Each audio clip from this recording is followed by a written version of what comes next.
Hello दोस्तों, mentor fluent YouTube channel पर Hindi audio book summary सब कुछ साइकोलॉजी है के एपिसोड 12 में आपका फिर से स्वागत है। टिकने की क्षमता और विकास की चाह। आप पूरी प्रकृति पर नज़र दौड़ाएं, यहाँ का कण कण टिकने की क्षमता से भरा हुआ है और सबसे बड़ी बात तो यह है कि यहाँ का हर कोई टिकने के लिए अपने अंतिम से अंतिम प्रयास करता ही है। पानी भी बिना 100 डिग्री के भाप नहीं बनता है, यानी अपना स्वरूप टिकाए रखने हेतु वह भी 100 डिग्री तक संघर्ष करता ही है। लोहा भी ऐसे ही नहीं पिघलता, तेज आग की लगातार आंच सहने के बाद वह मोल्ड होता है। और यह साइकोलॉजिकल संघर्ष की जिद एक दो की नहीं बल्कि प्रकृति के सभी पदार्थों, तमाम लिक्विड और सारी गैसों में भी होती ही है। और यही कारण है कि हर केमिकल रिएक्शन एक बड़ा प्रयास मांग लेती है, क्योंकि रिएक्शन में प्रयोग होने वाले तमाम पदार्थ अंत तक अपने को बचाए रखने हेतु संघर्ष करते हैं। कहने का तात्पर्य यह है कि प्रकृति में हर कोई अपना स्वरूप और अपनी साइकोलॉजी बचाने हेतु अपनी ऑप्टिमम क्षमता में संघर्ष करता ही है। सूर्य ठंडा पड़ता है पर करोड़ों वर्षों के संघर्ष के बाद, यानी फट से मिटने को तैयार नहीं हो जाता है। वैसे ही जानवर भी अपना अस्तित्व टिकाए रखने हेतु हर कोई कसर नहीं रख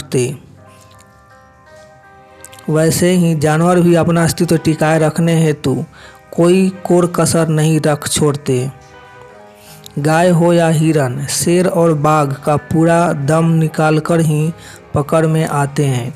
किसी भी शेर या बाघ के लिए शिकार करना इतना आसान नहीं होता है, और यही संघर्ष क्षमता आप तमाम पक्षियों से लेकर समुद्री जानवरों में भी पाएंगे। कुल मिलाकर कहने का तात्पर्य यह कि अपना नेचुरल स्वरूप और अपनी नेचुरल साइकोलॉजी कोई भी अपनी ऑप्टिमम संघर्ष क्षमता का उपयोग किए बगैर नहीं छोड़ता है। स्वाभाविक तौर पर मनुष्य को भी टिकने हेतु ऐसी ही संघर्ष क्षमता दिखानी चाहिए, परंतु प्रकृति की सर्वश्रेष्ठ रचना संघर्ष क्षमता के मामले में सभी से मात खाई जान पड़ती है।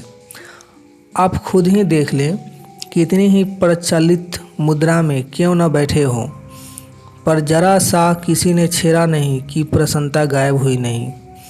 अब अपनी प्रसन्नता तक तो आप टिका नहीं पाते, स्वयं को क्या खाक टिका पाएंगे। थोड़ा सा धंधे में नुकसान हुआ कि नहीं कि आपकी साइकोलॉजी परिवर्तित हुई नहीं। आप दसियों दिन यूं ही चिंता में निकाल देते हैं। हद तो यह कि अगर कहीं आपने पढ़ लिया कि यह वस्तु हार्ट के लिए अच्छी नहीं, फिर वह कितनी ही प्रिय क्यों न हो, उस वस्तु के संबंध में आप अपनी साइकोलॉजी परिवर्तित करने में क्षण भर नहीं लगाते। जरा सा किसी धर्मगुरु या समाज के ठेकेदार ने आपके 2-4 अवगुण बताए नहीं कि आप गिल्ट से भरे नहीं, और किसी भी प्रकार का गिल्ट कितना खतरनाक रोग है इसका आपको पता नहीं। मैं पूछता हूँ कि पाप पुण्य और अच्छे बुरे का फैसला करने का ठेका आपने हजारों को दे ही क्यों रखा है? क्यों किसी के भी कहने पर आप अपनी साइकोलॉजी चेंज करने पर या उसे गलत मानने पर उतारू हो जाते हैं? आप मनुष्य हैं, आप स्वयं को पहचानने की क्षमता लेकर पैदा हुए हैं। आप में अच्छे बुरे का निर्णय करने की क्षमता है। फिर क्यों जिसे देखो वही बात बिना बात आपकी साइकोलॉजी परिवर्तित कर जाता है। और ध्यान रख लेना कि जिस व्यक्ति की बात बात पर साइकोलॉजी परिवर्तित होती रहती है, वह जीवन में कभी कुछ नहीं कर सकता है। अरे जिसकी साइकोलॉजी दिन में 10-10 बार दूसरे बदल देते हों, जो अपनी साइकोलॉजी का मालिक स्वयं नहीं हो, जो अपनी साइकोलॉजी तक को नहीं टिका पाता हो, वह जीवन के इस तेज संघर्ष में क्या खाक टिक पाएगा? 100 बातों की एक बात कहूँ तो यह जो संघर्ष क्षमता मनुष्य में से गायब हो गई है, बस इसी कारण वह प्रकृति से इस कदर टूट गया है। और इसके प्रकृति से इस कदर बिछड़ने ने ही सबसे श्रेष्ठ होने के बावजूद उसे सबसे कमज़ोर बना दिया है। वरना जिन जिन मनुष्यों ने अपनी टिकने की क्षमता का परिचय दिया है, जरा देखो कि वे कितने महान कार्य कर गए हैं। 50 हमलों के बाद डिज्नी ने स्केच बनाने में रुचि टिकाए रखी है, तब जाकर वे वाल्ट डिज्नी बने हैं। एडिसन ने 50 असफलता के बाद भी अपनी प्रयोग क्षमता नहीं खोया है, तब जाकर 1000 आविष्कार कर पाए हैं। और एक आप हैं कि 10-12 वर्ष के बाद जो मिटना शुरू होते हैं तो मरते दम तक थोड़ा थोड़ा कर मिटते ही चले जाते हैं। और फिर मनुष्य के मिटने का आलम भी सबसे निराला है। पूरी प्रकृति के सारे पदार्थों अपनी संघर्ष क्षमता की अंतिम सीमा तक टिकने का प्रयास करते हैं, फिर पल भर में मिट जाते हैं। यानी मिटने का दर्द एक क्षण से ज़्यादा कोई नहीं सहता, और यही मिटने का प्राकृतिक सिद्धांत भी है। परंतु मनुष्य रोज़ तिल तिल करके मिटता है। किसी ने अपमान किया तो मिट गया, कोई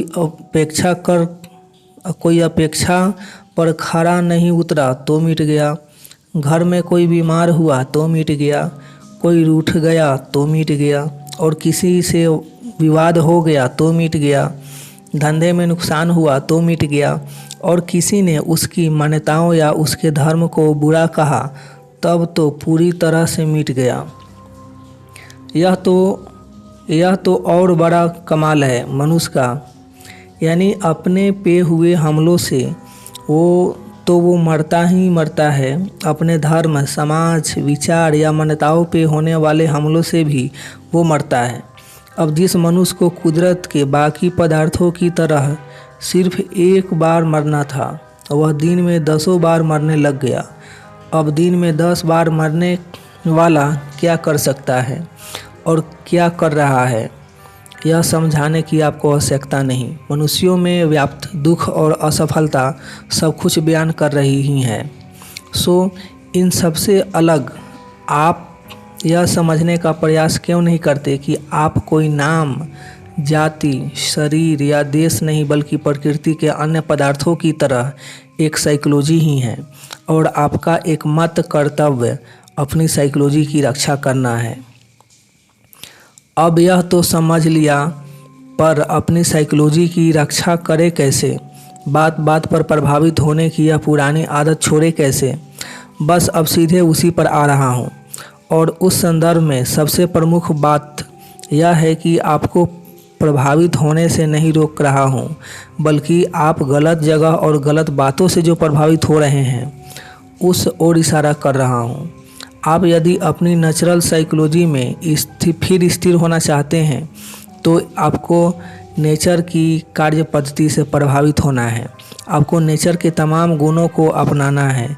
और उसी संदर्भ में इस समय हम प्रकृति की पहली साइकोलॉजी, टिकने की क्षमता और उस हेतु अंतिम सीमा तक संघर्ष करने की चर्चा कर रहे हैं। और इस परिप्रेक्ष्य में सबसे महत्वपूर्ण बात यह है कि एक ही समूह के पदार्थ कभी आपस में एक दूसरे को प्रभावित कर उनकी साइकोलॉजी बदलने की कोशिश नहीं करते। शुद्ध पानी खरबों खरब बूंदे एक साथ रहने पर भी एक दूसरे को प्रभावित करने की कोशिश नहीं करती, ऐसे ही घुल मिल जाती है। उनको अलग करना मुश्किल। यही आलम सभी गैसों का भी है। यदि कहीं टैंक भरकर ऑक्सीजन है तो वह आपस में कोई रिएक्शन नहीं करती। और खरबों भिन्न भिन्न तारे हैं आसमान में, पर वे भी किसी की साइकोलॉजी अपनी ओर से बदलने का रत्ती भर प्रयास नहीं करते।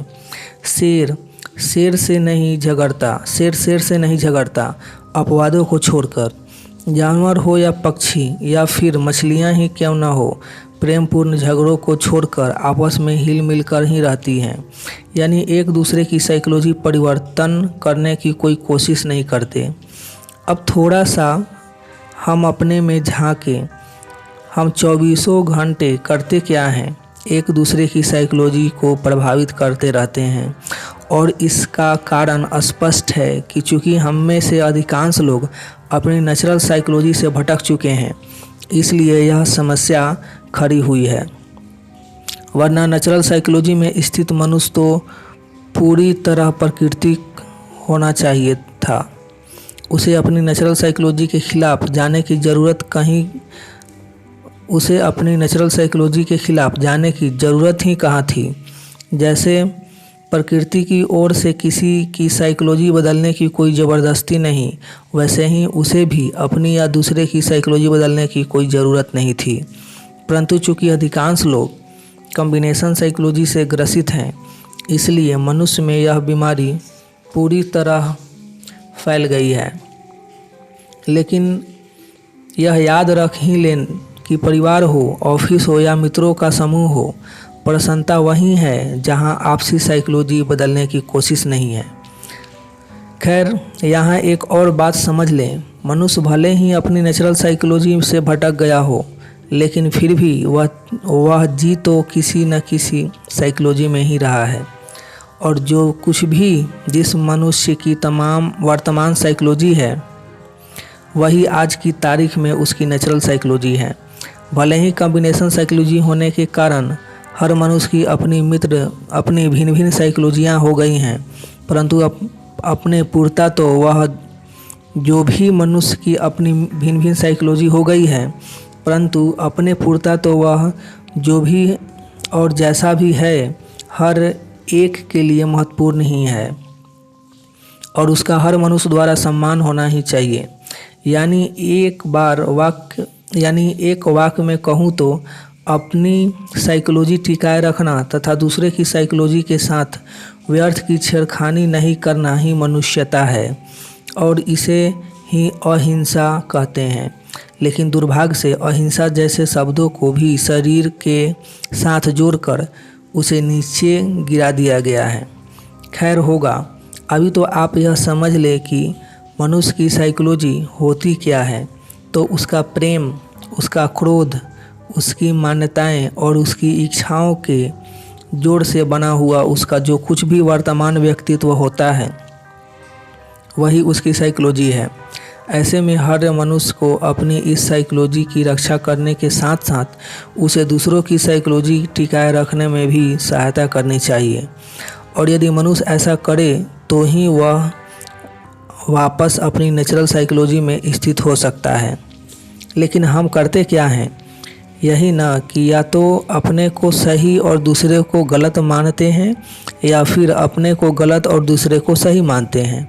और इसी कारण हम या तो दूसरे की साइकोलॉजी में इंटरफेयर करते हैं या दूसरे को अपनी साइकोलॉजी में इंटरफेयर करने देते हैं। इस तरह दोनों ही सूरतों में नेचुरल साइकोलॉजी से और भटक जाते हैं। लेकिन ज़रा प्रकृति की ओर देखें, उसका कहीं कोई इंटरफेयर्स नहीं, तो फिर आप और हम क्यों एक दूसरे की साइकोलॉजी में इंटरफेयर करने लगे हुए हैं?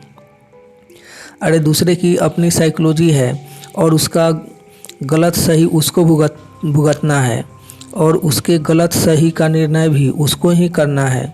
अपनी साइकोलॉजी बदलना नहीं बदलना या कब बदलना का निर्णय भी उसे ही करना है। आपकी ओर से ज़बरदस्ती क्यों? क्या आप अपने को नेचर से भी ज़्यादा करुणावान मानते हैं? अरे भाई, अब कोई वेजिटेरियन है तो कोई नॉन वेजिटेरियन, कोई संगीत का शौकीन है तो कोई धन का, कोई पढ़ना चाहता है और कोई पढ़ना चाहता है और कोई पढ़ना नहीं चाहता है। किसी की पिक्चर जाने की इच्छा है तो किसी की खेलने की। मैं यह कह रहा हूँ कि दूसरा चाहे जैसा हो या उसको चाहे जो हो रहा हो, यदि आप उसकी वर्तमान साइकोलॉजी को सहयोग कर सकते हो तो ठीक, वरना उसे जीवन में अपनी साइकोलॉजी के हिसाब से बढ़ने दो। यानी दोनों की एक साथ पिक्चर जाने की, पढ़ने की या बाहर जाने की इच्छा हो तो ठीक, और यदि इच्छा टकरा जाए तो दोनों अपने अपने हिसाब से स्वतंत्र। अब थोड़ा अपने अपने जीवन में झांके, परिवार और मित्रों में झांके, स्कूल कॉलेज में झांके, राष्ट्रों और धर्मशास्त्रों में झांके, चारों ओर से मनुष्य की वर्तमान साइकोलॉजी पर हमला हो रहा है और इससे बड़ी हिंसा और कोई नहीं हो सकती। मनुष्य की साइकोलॉजी ज़बरदस्ती बदलने की हर कोशिश एक हत्या ही है, क्योंकि उस पल के लिए आप उस मनुष्य को मार ही रहे होते हैं। और चूँकि मृत्यु भी एक पल ही है, इस लिहाज से जितनी बार आप जितने मनुष्यों को मारते हैं, उतनी बार आप उतने लोगों की हत्या ही कर रहे होते हैं। सोचो, अहिंसा का पुजारी यह मनुष्य एक जीवन में लाखों हत्याएं करता है कि नहीं? और फिर इस बात की सच्चाई परखने हेतु बहुत दूर जाने की भी ज़रूरत नहीं, थोड़ा अपने जीवन में ही झांक लें। आपकी पढ़ने की इच्छा नहीं और कोई ज़बरदस्ती पढ़ने बिठा दे तो क्या होता है? उतने क्षणों के लिए आप मर जाते हैं कि नहीं? पहली गलती आपकी जो आप अपनी साइकोलॉजी की रक्षा नहीं कर पाए। दूसरी गलती मारने वाले की, जिसने आपको 2 घंटों में लाखों पल के लिए मार डाला, यानी आपकी लाखों बार हत्या कर डाली। अब इतने बड़े हिंसक नॉनवेज ना भी खाएं तो क्या फ़र्क पड़ गया? मनुष्य को तो दिन रात मारे ही जा रहे हैं। और अगर इस लिहाज से आप देखेंगे तो धर्मशास्त्र से ज़्यादा मनुष्यों को किसी ने नहीं मारा है। इसलिए जितनी खुन्नस धर्म से भरी हुई नज़र आएगी, उतनी राजनीति में भी नज़र नहीं आएगी। तथा यही कारण है कि जितनी आसानी से लोग धर्म के नाम पर मर मिटने को तैयार हो जाएंगे, उतने मनुष्यता को बचाने हेतु कभी नहीं होगा। अभी तो आप बस स्वयं की साइकोलॉजी को टिकाना और दूसरों की साइकोलॉजी को हो सके उतना सहयोग करना, यह एक परिवर्तन आपको कहाँ से कहाँ ले जाएगा, इसका आप अंदाज़ा नहीं लगा सकते। हाँ, पर दूसरे को सहयोग करने के चक्कर में कभी अपनी साइकोलॉजी मत मारना और ना ही अपनी साइकोलॉजी के हिसाब से दूसरे को ढालने की कोशिश करना। जिसकी इस समय खेलने की इच्छा नहीं, उसे खेलने को कभी मत बिठाना। और आपकी इच्छा नहीं तो 50 मित्र एकत्रित हो जाए तो भी खेलना मत। इसे ही प्रेम कहते हैं। इस प्रेम शब्द की साइकोलॉजी ही यह है कि अपनी साइकोलॉजी और दूसरे की साइकोलॉजी दोनों के लिए यह कल्याणकारी होता है। सो उम्मीद है कि प्रेम की यह साइकोलॉजी आप समझ गए होंगे। प्रेम का अर्थ ही यह है कि मैं भी स्वतंत्र और दूसरा भी स्वतंत्र, कोई वस्तु नहीं, इसलिए किसी के साथ ज़बरदस्ती नहीं, और वह भी उस हद तक कि यदि कोई अपनी प्रेमिका के साथ घूमने गया है और आपने देख लिया, लेकिन वह नहीं चाहता कि वह आपको दिखे, तो आपको यह समझना भी रहा और उस पर यह प्रदर्शित करना भी रहा कि आपने उसे नहीं देखा है। लेकिन थोड़ा अपनी हरकतों को देखें, आप उसी समय जानबूझकर उसके सामने पहुंच जाएंगे। यह बात 50 को बताएंगे, यानी चाहे जो हो जाए, दूसरे की जाति साइकोलॉजी के साथ खिलवाड़ का एक भी मौका आप नहीं चूकेंगे। जबकि साइकोलॉजी के नियमानुसार तो दूसरे किसी से पूछा हर सवाल भी एक हिंसा ही है। आपको दूसरे से पूछने का अधिकार ही किसने दिया? अरे, दूसरों को आपसे जो शेयर करना होगा कह देगा। यह सवाल क्यों? क्या पढ़ा? कहाँ गए थे? क्यों गए थे? क्या सोचते हो? क्यों एक दूसरे को मार रहे हो? इन सभी प्रश्नों का क्या औचित्य? देखते क्यों नहीं कि इन्हीं सब चक्रों में तो सबने एक दूसरे की संघर्ष क्षमता कमज़ोर कर दी है। हर मनुष्य चांद तारों पर राज करने में सक्षम है यदि उसकी संघर्ष क्षमता सलामत रहे तो।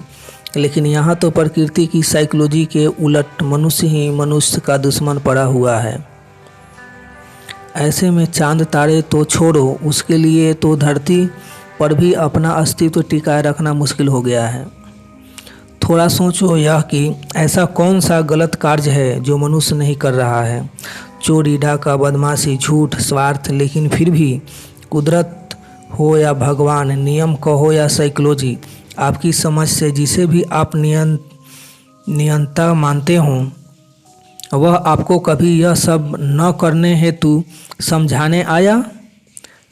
परम सत्ता होते हुए भी उसने आपको कभी यह सब करने से रोका? क्या उसको आपकी चिंता नहीं? पर उसे आपकी परम स्वतंत्रता का सम्मान है। कुदरत करुणावान पूरी है। वह चारों ओर अपनी नेचुरल साइकोलॉजी के साथ फैली हुई है। नज़र उठाओ, समझो व अपना लो, कोई ज़बरदस्ती नहीं। तो फिर आप क्यों स्वयं को उससे भी ज़्यादा शक्तिशाली, समझदार और करुणा से भरा हुआ मान रहे हैं, जो एक दूसरे को टोकने और ज़बरदस्ती उनकी साइकोलॉजी बदलने में लगे हुए हैं? अभी तो यह दृढ़तापूर्वक समझ लो कि अपनी साइकोलॉजी ठिकाना और दूसरों की साइकोलॉजी को सहयोग करना ही प्रेम है। प्रकृति भी प्रेमी है और आप भी प्रेमी हो जाइए। बाकियों की छोड़े, आपका जीवन जल्द ही बदल जाएगा। चलो अब इसी बात के दूसरे पहलू की चर्चा भी कर लेते हैं। लो, भूल गए क्या? मैंने कितनी बार कहा कि साइकोलॉजी की तमाम बातों के दो छोर होते हैं। अब हम टिकने और सबको टिकाए रखने की साइकोलॉजी के दूसरे पहलू की चर्चा करते हैं। और उसमें महत्वपूर्ण यह है कि यहाँ का कण कण विकास चाहता है और सबको विकास हेतु सहयोग देता है। आप जानते ही हैं कि अपनी इसी चाह के तहत यह ब्रह्मांड भी रोज़ रोज़ फैल रहा है। कहने का ज़रूरत नहीं कि हमारी भी यही साइकोलॉजी होनी चाहिए। और ध्यान रहे कि सिर्फ विचारों के तल पर ही नहीं, बल्कि भावना व कर्म से यह प्रकट भी होना चाहिए। परंतु यह होगा तो क्रमशः ही। जो टिक पाएगा वही विकास करेगा, और जो स्वयं का विकास करेगा वही सबके विकास में सहभागी भी बन पाएगा। लेकिन हम तो यहाँ अपनी ही साइकोलॉजी तक नहीं टिका पा रहे हैं। ऐसे में विकास करना या विकास में सहयोगी होने की बात तो मेरे सिरे से हमारे लिए बेईमानी हो जाती है। लेकिन विकास तो करना ही है, और उम्मीद है कि उस हेतु शायद अब आप स्वयं टिकने की क्षमता और दूसरों को टिकाए रखने की भावना का महत्व समझ गए होंगे। वैसे टिकने व टिकाए रखने के महत्व से आप पूरी तरह अनजान भी नहीं हैं, परंतु दुर्भाग्य से आपका वह ज्ञान शरीर तक ही सीमित है। और निश्चित ही यह बहुत ऊपरी बात हुई। उदाहरण के तौर पर, बीमार पड़ने पर हर कोई सेवा में लग ही जाता है, अपने शरीर और स्वास्थ्य का ध्यान भी सभी बनती कोशिश रख ही लेते हैं। परंतु आप भूल जाते हैं कि यह पूरी प्रकृति शरीर नहीं, साइकोलॉजी है, और इस संदर्भ में आपको अपना दायरा बढ़ाना ही रहा। यदि साइकोलॉजी टिकने की और दूसरों को टिकाए रखने की कला सीखोगे तो ही विकास की राह पर लग पाओगे। चलो इस बात को समझाने हेतु मैं विज्ञान का सहारा लेता हूँ। विज्ञान क्या है? विज्ञान है दृश्यमान वस्तुओं को विकास के मार्ग पर लगाना, लोहे और एल्युमिनियम को सुंदर गाड़ियों और हवाई जहाज में ढालना, केमिकल्स का सुंदर रंगों में परिवर्तन कर उससे घर और गाड़ियों को रंगीन बनाना, कपास और रेशम को एक से एक सुंदर कपड़ों का स्वरूप देना, और ऐसे ही न जाने करोड़ों आविष्कार विज्ञान ने किए हैं। यहाँ तक कि मनुष्यों के शरीर को स्वस्थ और खूबसूरत रखने का अपना दायित्व भी उसने अच्छे से निभाया है।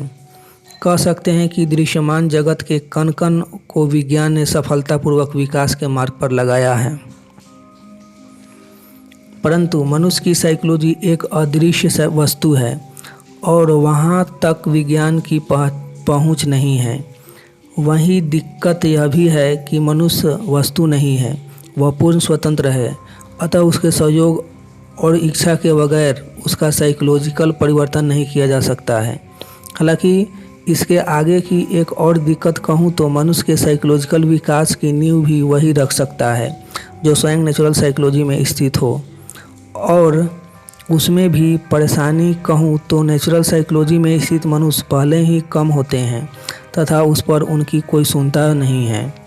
मनुष्य रह कर बार बार नासमझ पर मसालेदार धर्मशास्त्रों और परंपरावादी समाज से ही आकर्षित होता है।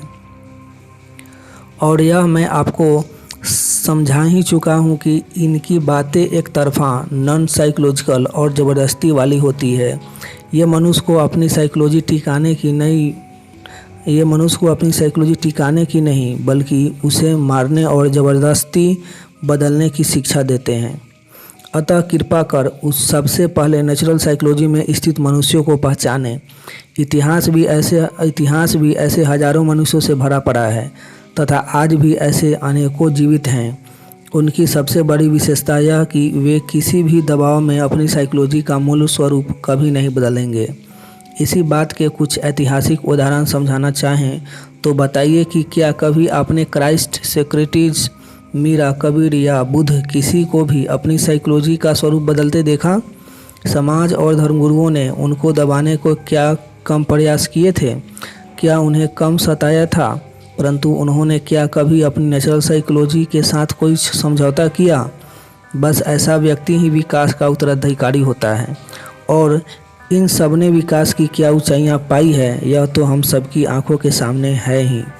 वे ही क्यों, आधुनिक युग में एडिसन भी अपनी वैज्ञानिक साइकोलॉजी से चिपके रहे और एक दिन महान वैज्ञानिक बन ही गए। वाल्ट डिज्नी ने हजार असफलताओं के बावजूद अपनी कार्टून शौक की साइकोलॉजी नहीं छोड़ी और एक दिन एनिमेशन किंग बनकर ही दम लिया। इस तरह अपनी साइकोलॉजी के साथ डटे रहने के ऐसे हजारों उदाहरण आप इतिहास में पाएंगे। खैर, उम्मीद है कि अब आप अपनी साइकोलॉजी को टिकाए रखने का महत्व जरूर समझ गए होंगे।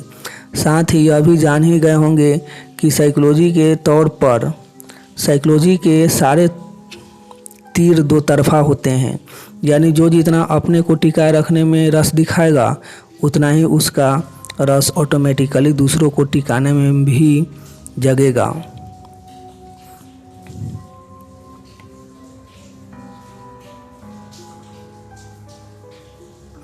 वैसे ही जो यह नहीं चाहेगा कि कोई दूसरा उसकी साइकोलॉजी में दखलंदाजी करे, वह स्वयं भी दूसरों की साइकोलॉजी में दखलंदाजी नहीं करेगा। ठीक वैसे ही जो विकास की राह पर स्वयं लगेगा वह दूसरों को भी विकास की राह पर लगाएगा ही। जैसे एडिसन ने बल्ब खोजा तो उसने उजाला सिर्फ अपने घर में ही नहीं किया, पूरी पृथ्वी को रोशन कर दिया। राइट ब्रदर्स ने हवाई जहाज़ बनाया तो आज उसका उपयोग पूरी मनुष्यता कर रही है। ठीक वैसे ही बुद्ध, क्राइस्ट और कबीर वगैरह ने ज्ञान पाया तो बदले में उन्होंने मनुष्य को अपनी नेचुरल साइकोलॉजी में वापस स्थित करने हेतु अनेक प्रयास भी किए। हाँ, यह अलग बात है कि मनुष्य ने अपने कमाल से उन्हें भी मात दे दी। उनकी बातों को सुनने, समझने और उन पर अमल करने की बजाय उनकी पूजा ही प्रारंभ कर दी। दूसरी ओर धर्मगुरुओं ने भी मौका मिलते ही उनकी बातें ऐसी तो दबाई कि वे आम मनुष्यों तक पहुंच ही नहीं पाई और उसके बदले में उन्होंने मनुष्यों को पकड़ा दिए अपने विचारों से रचित शास्त्र जो जोर ज़बरदस्ती वाले हैं तथा तमाम साइकोलॉजिकल नियमों के विरुद्ध हैं। हालांकि फिर भी इन्हीं की दुकानें धड़ल्ले से चल रही है और मनुष्य है कि सुखी होने का नाम नहीं ले रहा है। अतः आगे बढ़ने से पूर्व मैं उन दो बातों का अंतर स्पष्ट कर दूं जो कि नेचुरल साइकोलॉजी में स्थित मनुष्य ने कही है और नासमझों ने कही है। और इस संदर्भ में सबसे बड़ा अंतर यह कि नेचुरल साइकोलॉजी में स्थित मनुष्य ने जो भी बातें कही होंगी वे सिर्फ साइकोलॉजी के नियमों की ओर इशारा कर रही होगी। बस उसमें ना तो आपके भय को उकसाया गया होगा और न ही आपको किसी बात के लिए डराया गया होगा। और जैसा कि मैंने कहा कि जोर ज़बरदस्ती का सर्वथा अभाव होगा। जैसे क्राइस्ट का एक खूबसूरत वाक्य कहूँ तो, जो आप नहीं चाहते कि कोई आपके साथ करे, कृपया वह आप भी दूसरों के साथ ना करें। क्राइस्ट इतना तक नहीं कह रहे हैं कि आप ऐसा करें या वैसा मत करें, वे इतना ही कह रहे हैं कि आप ऐसा नहीं चाहते तो वैसा मत करें। ऐसा नहीं कि आप ऐसा नहीं करोगे तो नरक में सड़ोगे, कीड़े पड़ेंगे, नहीं, आप ऐसा करें, यह हुक्म देने वाले क्राइस्ट कौन होते हैं? अंतिम निर्णय तो आपका ही होगा। आपकी स्वतंत्रता में उनकी ओर से कोई दखल नहीं। जबकि सामने नासमझों की बातें तो आप जानते ही हैं। ऐसा करे वैसा करे, यह करोगे तो यह मिलेगा, नहीं करोगे तो नरक में सड़ोगे। और तो और अच्छे बुरे कार्यों और पाप पुण्य की तो हजारों सूचियाँ ऐसे बना डाली है जैसे प्रकृति भी सब कुछ उनसे पूछकर ही कर रही हो। और जब ऐसे लोगों की बात सुनेंगे तो आप उन जैसे हो ही जाएंगे। कहने का तात्पर्य फिर आप दूसरों के साथ ज़बरदस्ती पर उतर ही जाएंगे। और चूँकि साइकोलॉजी की सारी बातों के प्रभाव दो तरफा आते हैं, अतः जो दूसरों पर ज़बरदस्ती करेगा वह दूसरों की ज़बरदस्ती में आएगा भी। इसलिए कह रहा हूँ कि सीधे सीधे मनुष्य की गरिमा क्यों नहीं समझते। मनुष्य की गरिमा ही उसकी परम स्वतंत्रता है। अतः पूरी प्रकृति में यदि कुछ वास्तव में पाप है तो वह मनुष्य की परम स्वतंत्रता के साथ छेड़खानी करनी ही है। यदि वाकई कुछ कर्म बुरे और पाप होते हैं तब तो कुदरत की ओर से ही मनुष्य की ऐसी साइकोलॉजी सेट हो सकती थी कि वह बुरे कार्य कर ही ना पाता। लेकिन फिर कह दूं कि साइकोलॉजी के सारे तीर दो तरफा हैं।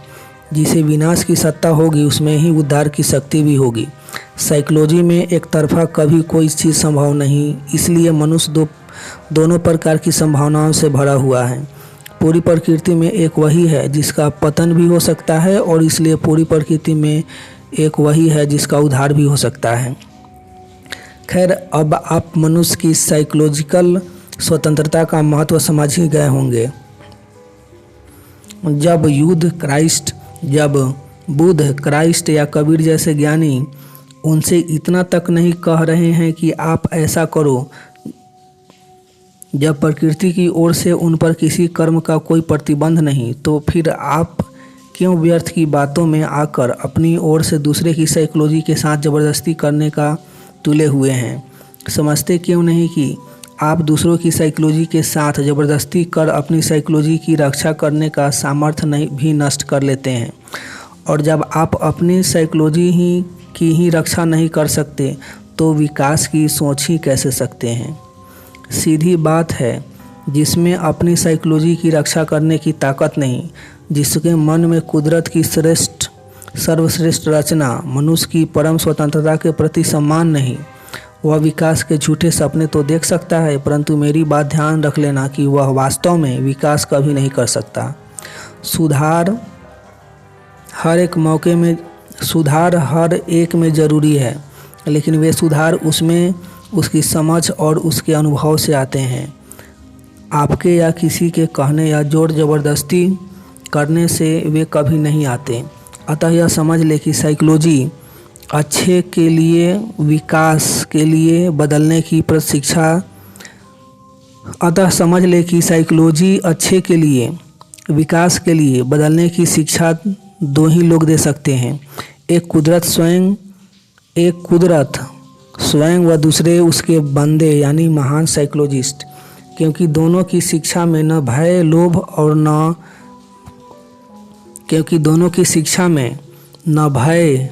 लोभ को स्थान, न किसी प्रकार की ज़बरदस्ती को ही स्थान। आपकी स्वतंत्रता व समझ का सम्मान सो दूसरों के साथ भी। यदि आपको किसी बात का पक्का अनुभव हो, किसी बात की पूरी समझ हो या वाकई किसी की चिंता हो तो उसे एक दो बार इशारा कर सकते हैं, परंतु उससे ज़्यादा कुछ नहीं। कभी कभार किसी को पिक्चर दिखने जाने या डिनर पर जाने हेतु निवेदन कर सकते हैं, परंतु उससे ज़्यादा कुछ नहीं। बाकी ज़बरदस्ती को तो कोई जगह नहीं ही। जब प्रकृति का आपके जीवन में कोई इंटरफेयर नहीं तो किस बिना पर आप दूसरे के जीवन में दखलंदाजी करते हैं? कहने का मतलब, हर हाल में अंतिम निर्णय मनुष्य का स्वयं का ही होना चाहिए। यूँ भी प्रकृति की साइकोलॉजी में अपने उद्धार की जिम्मेदारी हर मनुष्य की अपनी खुद की होती है। सो आप अपना उद्धार कर लो नियम से, वैसे ही आपके साथ साथ हजारों का उद्धार हो ही जाएगा। और यही मनुष्य जीवन की बहुत बड़ी उपलब्धि है। अतः आप लाख अनुभव ज्ञानी सही, परंतु मेहरबानी कर जो अपना उद्धार करना नहीं चाहते उसके साथ ज़बरदस्ती न करें। मनुष्य को मनुष्य समझे और उनके साथ मनुष्यों सा व्यवहार करें। बस इसी उम्मीद के साथ यह चर्चा यहीं समाप्त करता हूँ। मिलेंगे नेक्स्ट एपिसोड में, तब तक अपना ढेर सारा ख्याल रखें, लाइफ को एंजॉय करें, मस्त रहे। आपका बहुत बहुत धन्यवाद।